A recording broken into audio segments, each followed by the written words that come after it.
The Impatient Patient sounded really great, but to be honest, I'd say I liked only maybe 50% of the cartoon. It started off really slowly and then got a little bit interesting and kind of creepy, and then it really slowed down again.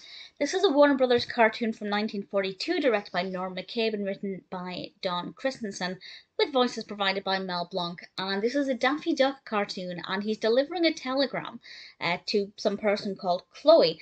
But on the way, he gets hiccups, and he just so happens to be outside of this home of Dr. Jekyll, a parody of Dr. Jekyll, of course. And this doctor decides to cure his hiccups by scaring him, and he does various different things to try and scare Daffy.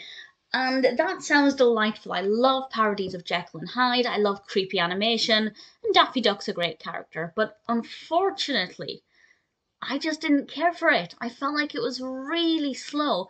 There were a couple of eerie bits here and there, particularly the scare tactic involving Chloe. I don't want to explain that in too much detail because it's really the only good thing about it.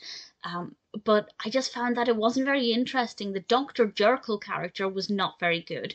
Daffy just wasn't a great character either. I mean, he was Daffy Duck, he was fine, but I found that they didn't really utilize his personality as much as they could have done. The situations he was in just weren't that fascinating. It really was just a very dull cartoon. As I said, there were a couple of bits here and there that were okay, and occasionally it was, it had a creepy atmosphere, which is the thing I was most looking forward to. But I'd say most of it just was really disappointing and really fell flat and didn't live up to expectations. Would I recommend it? I mean, yes.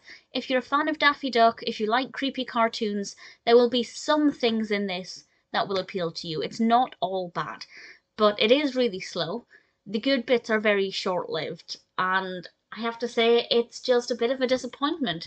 If it doesn't generally sound like your kind of cartoon, if you're not that bothered about Daffy Duck, then unfortunately, much to against what I was expecting to say, The Impatient Patient is just not one I'd recommend.